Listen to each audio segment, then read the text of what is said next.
안녕하십니까. 매일 아침 조간신문의 주요 기사를 딱딱 풀어서 해석해드리는 조간딱풀 12월 20일 수요일에 인사드립니다.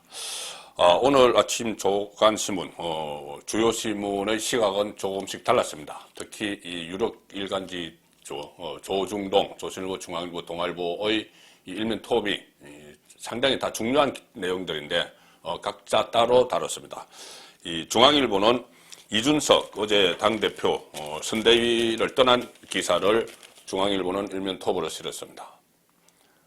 자, 어제 상임선대위원장 그리고 홍보미디어 총괄본부장직을 사퇴를 했죠.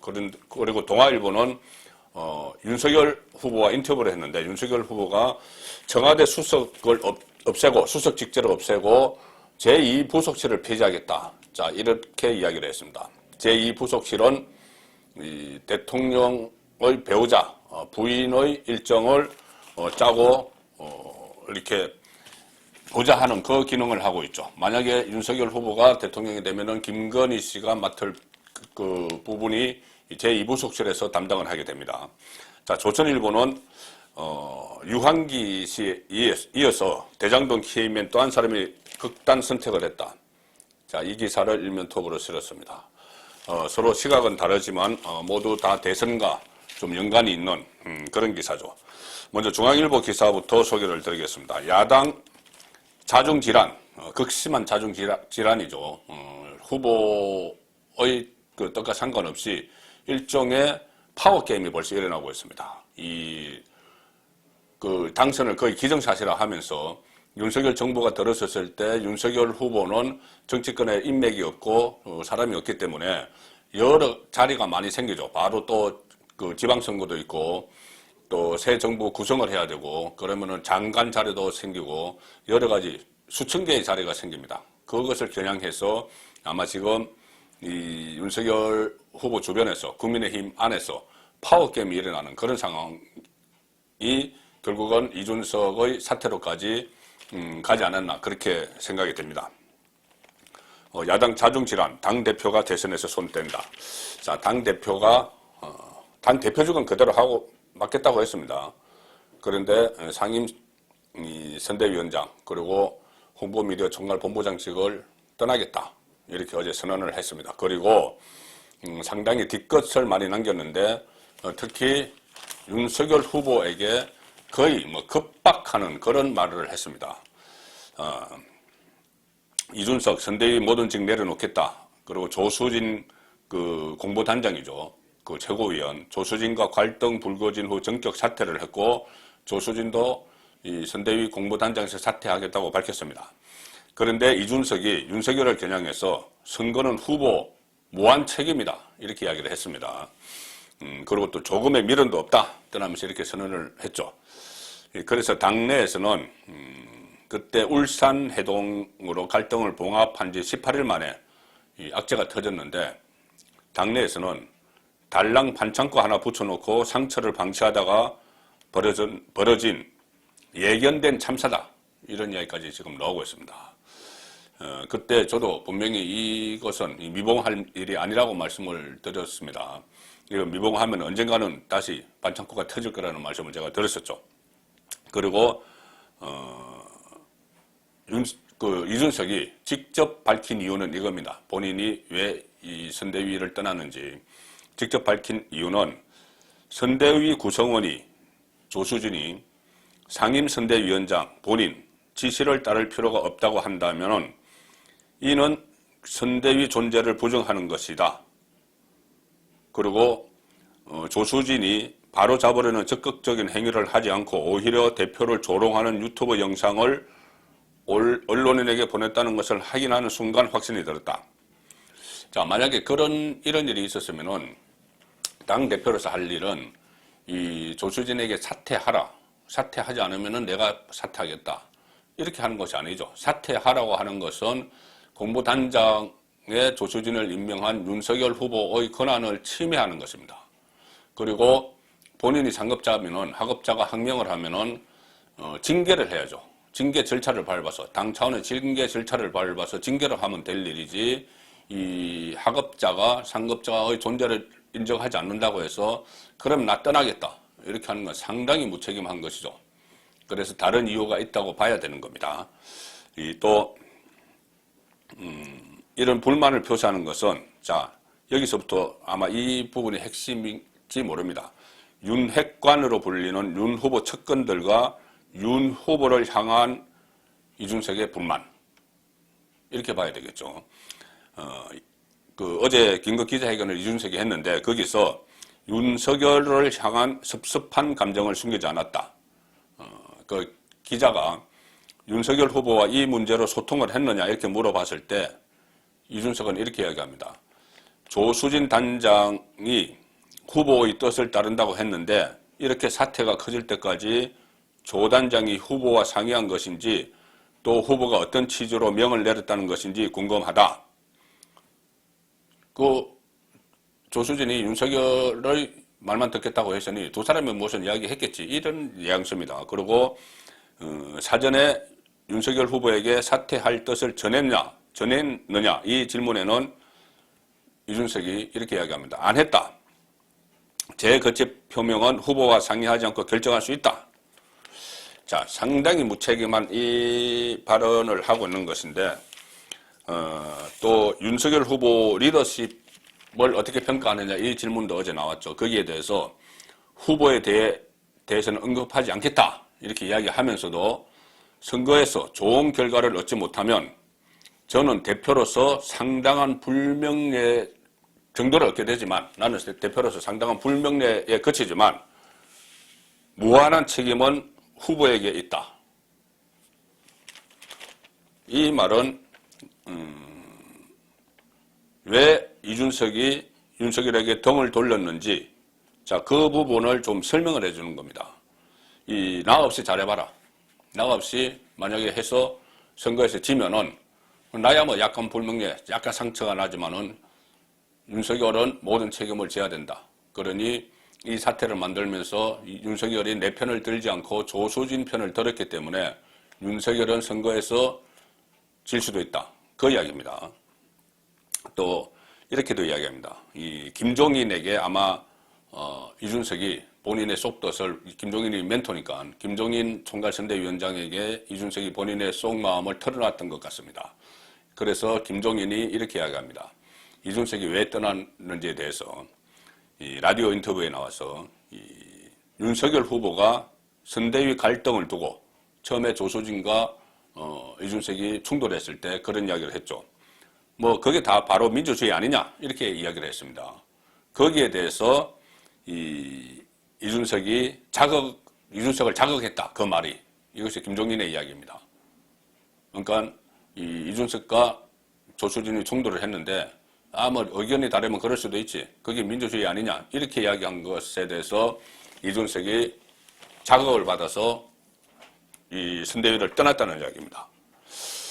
자, 그렇다면 이것은 결국은 둘이 싸우는데 본인 편을 들어주지 않았어. 떠났다 이 말밖에 안 됩니다. 그리고 또 이런 것도 있습니다. 오늘 중앙일보 단독 기사로 냈는데 인터넷판에 윤석열의 뜻입니다. 이런 뭐 사칭이 있었다는 겁니다. 번번이 이준석에 맞선 윤핵관, 그래서 윤석열 후보의 핵심 측근들이 윤 후보의 뜻입니다. 이렇게 해서 선대위 회의에서 이야기를 했다는 겁니다. 그래서 이 조수진도 윤핵관의 한 사람이라는 이야기죠. 윤석열 후보의 핵심 관계자. 그래서 조수진 단장이 20일 날 둘이 충돌했을 때, 이준석과 충돌했을 때 이런 이야기를 했다고 뒤늦게 취재가 됐습니다. 후보 말씀을 전달드리겠습니다. 이렇게 이야기를 했다고 합니다. 그러면서 김건희 씨 허위 경력 논란과 관련해서 당 대응에 대해서 후보가 손해한다. 이런 취지로 말을 하니 이준석이 공보단장은 조수진은 윤핵관 기사나 잘 막으라 이렇게 맞받아쳤고 여기에 대해서 조수진이 나는 후보 지시만 받는다. 왜 당신이 나에게 지시하느냐. 이런 식으로 해서 설전으로 이어졌다. 그래서 전면전이 발발했다. 자, 이렇게 됐습니다. 이렇게 되면은 그리고 이 핵심은 이렇게 되면 그 핵심은 일단은 조수진이 이 호가호위한 그런 측면도 있는 것 같습니다. 조수진뿐이 아니고 이 윤석열 후보 주변에서. 자, 그런데 그것은 그 징계를 받든지 조금 전에 말씀드린 대로 항명하면 징계를 하든지 이렇게 해서 처리를 해야 될 문제인데, 이준석은 여기서 알 수 있는 것은 이준석과 이른바 윤핵관, 이준석이 네이밍을 한 거죠. 윤핵관 사이에 벌써 권력투쟁이 벌어졌다는 이야기입니다. 권력투쟁이 벌어졌습니다. 나중에 이 대선 후에 농공행상 같은 것을 염두에 두고 권력투쟁이 벌어지고 있었다. 그리고 이준석은 윤석열이 이준석 자기보다는 이른바 윤핵관 핵심 측근들 편을 자꾸 들어주니 그러면은 너희들끼리 잘해봐라. 그리고 책임도 너희들이 져라. 나는 모르겠다. 이렇게 하고 자리를 박차고 나왔다는 이야기죠. 그리고 그래도 미련은 있어서 당 대표직은 유지를 하고 있는 이 상황입니다. 자, 이렇게 되면은 이 양비론으로 갈 수도 있는데, 뭐 윤핵관도 물론 책임이 있죠. 호가호위한. 그런데 지금 이준석이 본인이 선대위를 떠나서 잘해보라고 했으니 이준석에게 초점을 맞추면은 하나는 너무 당대표가 가볍게 처신을 하고 있다. 선거 지금 이 3개월도 남지 않은 이 시점에 당대표가 자기 감정에 막 사로잡혀서 불과 18일 전에 이 잠적을 하고 치중에 SNS에 글을 남기고 잠적을 했다가 윤석열이 찾아가니 마지못해 하는 척하면서 다시 당무를 복귀하고 이렇게 했었는데, 정권 교체보다 자기 감정을 앞세우는 이런 아주 가벼운 모습을 보여준 이런 측면이 하나 있습니다. 또 하나는 윤석열이 이준석보다 본인 윤석열 주변의 사람들을 챙겼다고 하는데, 그것은 이준석의 자업자득이죠. 처음에 윤석열이 입당 과정에서부터 계속 견제를 했습니다. 본인의 이 멘토인 아버지 친구인 유승민을 대통령 만들 거야, 이런 인식이 있었죠. 그래서 계속 이 윤석열을 견제를 한 측면이 있고, 또 중요한 시기에 SNS에 글 남기고 잠적을 해버리고 윤석열이 울산으로 찾아가게 하고, 이렇게 되면은 윤석열의 이준석에 대한 신뢰는 상당히 무너졌겠죠. 그러면은 이준석과 본인의 다른 핵심 측근들이 충돌을 할 때 신뢰가 무너진 이준석의 편을 들 수는 없는 겁니다. 그래서 자업자득이었다, 이렇게 볼 수가 있고, 그리고 이번 사태의 출발점은 조금 전에 설명드렸듯이 윤석열 후보 부인 김건희 씨를 둘러싼 논란이죠. 자, 그런데 윤석열 후보는 이 논란을 정리하는 방식을 찾은 것 같습니다. 아예 이 김건희 씨가 나와서 해명을 하고 또 활동을 하고 해도 계속 논란이 확산될 것으로 판단을 하고, 아예 김건희 씨 없이 선거를 치르고, 또 만약에 집권하더라도 지금까지 해왔던 대통령 부인, 영부인 역할을 아예 없애든지 아주 최소화하든지 그쪽으로 가기로 결심을 한 것 같습니다. 조금 전에 소개해드린 동아일보 인터뷰 기사입니다. 인터뷰 기사 보면은, 자, 청와대 그 수석들 다 없애고 제2부속실을 폐지하겠다. 그리고 대통령 부인에게 법을 뛰어넘는 지위를 부여하는 것은 안 될 말이다. 지금까지처럼 그렇게 운영하지 않겠다는 이야기죠. 대통령 배우자의 역할을 최소화시키겠다나 아니면 아예 주지 않겠다는 그런 뉘앙스가 담겨 있습니다. 일단 청와대 조직은 기구가 아닌 어젠다 중심으로 개편을 하겠다. 어떤 이슈, 그 사안이 생길 때마다 거기에 대응하는 체제로 하는 것이지, 지금 뭐 정부 부처처럼 무슨 그 경제수석, 민정수석, 이렇게 정무수석 이렇게 두는 것이 아니고, 어떤 핵심 사안이 생기면은 거기 대응하는 체제로 바꾸겠다는 이야기입니다. 그래서 지금 청와대 직원이 450명이 넘는데 경호실 제외하고입니다. 이것을 한 30% 감축하겠다. 그리고 이 대통령 부인은 윤석열 후보의 인터뷰 내용입니다. 대통령 부인은 그냥 대통령의 가족에 불과하다. 대통령 부인에 대해서 법 바깥의 지위를 관행화시키는 것은 맞지 않다. 이렇게 이야기를 합니다. 그리고 이 외교 등에서 이 상대국 정상을 부부 동반으로 만날 경우가 있죠. 그 경우에는 국제 외교 의전 프로토콜에 맞게 해야 할 일은 청와대 그냥 비서실에서 지원을 해주면 된다. 그리고 이부속실이 필요 없다는 말이죠. 전담하는. 그리고 가족들 경우도 경호실이 하는 것이니 제2부속실이 뭐 필요 있느냐. 그리고 이런 이야기를 합니다. 문재인 대통령 부인 김정숙 씨가 2018년 11월에 혼자 인도에 갔죠. 그런데 대통령 전용기 중의 하나인 공군 2호기를 타고 갔습니다. 공군 1호기는 이 멀리 장거리 해외 출장을 갖다 쓰는 것이고 그것은 항공사에서 임차한 것이죠. 공군 2호기는 공군 소속인데 그것은 근거리, 가까운 거리 갈 텐데 그 대통령이 쓰는 건데 대통령 휘장 그대로 달고 김정숙 씨가 그때 인도에 혼자 갔죠. 그럴 때 우리 국민들이 쇼크를 받았다. 그런 일이 있으면 안 된다. 이렇게 이야기했습니다. 그리고 집권하면은 부인 김건희 씨 역할이 뭐냐 이렇게 묻자 영부인이라는 말을 쓰지 맙시다. 무슨 영부인 이렇게 잘라 말했습니다. 자, 이 3면 동아일보 3면 인터뷰 기사가 계속 이어지는데 영부인이란 말을 안 썼으면 한다. 그리고 아내가 김건희 씨가 선거 중에 등판한다는 계획 처음부터 없었다. 이렇게 이야기합니다. 그러니까 등판한 계획 처음부터 없었고 지금부터도 등판하지 않을 거다. 뭐 김건희 씨 어떻게 등판하느냐, 어떤 모습으로 등판하느냐. 저도 여러 차례 분석을 해 들었는데 이제 정리를 한 것 같습니다. 아예 등판하지 않는다. 이 영부인이라는 말은 쓰지 맙시다. 등판 계획은 처음부터 없었다. 그리고 제천은 정치하는 걸 극도로 싫어했다. 본인이 전시하고 본인 일하는 데서 공개적으로 나설 수는 있지만 남편 정치하는 데 따라다니는 걸 극도로 싫어한다. 그리고 선거운동 기간에 그러면 아예 동행을 하지 않는다는 건가 이렇게 물었습니다. 기자가. 거기에 대해서 나도 모르겠다.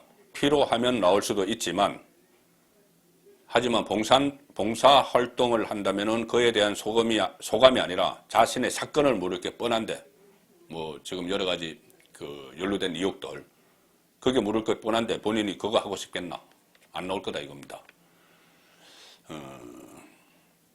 청와대 제2부속실 피자하는 게 맞다. 대통령 부인은 그냥 가족에 불과하다. 대통령 배우자라는 법 외적인 지위를 관행화시키는 건 맞지 않다. 자, 이렇게 이 김건희 씨 등판 계획은 없다. 그리고 대통령이 되더라도 영부인의 역할은 아예 없애거나 최소화시키겠다. 이 선언을 오늘 한 겁니다. 그리고 인터뷰 내용 중에 이것도 있습니다. 좀 전에 제가 소개해드린 그 이준석의 사퇴 문제 여기에 대해서 윤석열은 이렇게 이야기합니다. 제가 이 윤석열 후보에게 상당한 불만을 표출하면서 나갔다고 말씀을 드렸죠. 여기에 대해서 윤석열 후보는 나한테 불만이 있으면 후보와 당 대표 간 관계인데 얼마든지 얘기할 수 있지 않느냐. 그렇죠. 본인에게 직접 이야기하면 되죠. 그런데 윤석열 후보의 말입니다. 내가 이 당을 장악을 하겠다는 생각이 있는 것도 아니고 선대위를 장악해서 어떻게 하겠다는 것도 아니다. 이렇게 답답한 심정을 피력을 했다. 이렇게 이 동아일보가 보도를 하고 있습니다. 자, 조선일보 일면토범 말씀드린 대로 대장동 키맨 또 극단 선택. 그때 유한기 이 성남도시개발공사 개발본부장을 지낸 그 키맨 중에 한 사람 유한기 씨가 스스로 목숨을 끊었죠. 자, 그래서 이 대장동 몸통 의혹이 다시 불거졌는데 유한기 씨와 같은 이 라인에서 실무를 맡았던 또 한 사람이 김문기 성남도시개발공사 1처장입니다. 이 김문기 처장은 성남 대장동 개발 사업 특혜 의혹 그 핵심이 그거죠. 초과이익 환수 조항을 삭제한 겁니다. 그래서 화천대유 같은 민간업자에게 돈을 몰아준 그 설계 과정에서 실무를 맡았던 인물입니다. 그런데 어제 숨진 채 발견이 됐죠. 그리고 이 항무성 성남도계공 초대사장 사퇴 압박 의혹 이렇게 수사를 받던 유한기에 이어서 두 번째 투신에서 사망한 이 사건이 일어났습니다.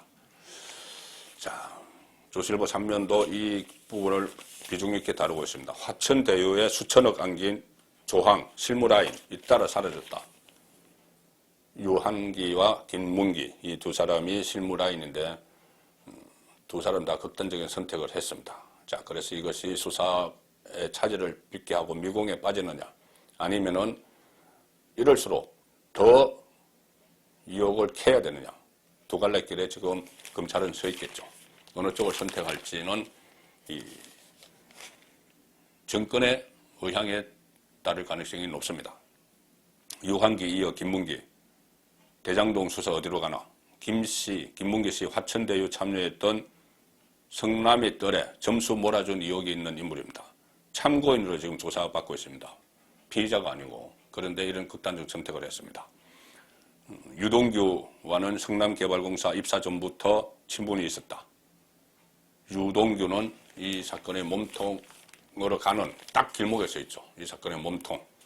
이재명 후보라는 이야기가 있는데 자 그런데 이재명 후보는 이번에 이 극단적 선택을 또 한 사람이 했는데 유한기 때와 마찬가지로 지금 아무 말도 하지 않고 침묵을 지키고 있습니다. 자, 앞으로 이 두 사람의 극단적 선택이 이 수사가 확대되는 몸통 쪽으로 가는 그런 계기가 될지 아니면은 이것을 핑계로 해서 수사를 덮을지 지켜봐야 될 대목입니다. 12월 20일 보내드린 조간딱풀이었습니다.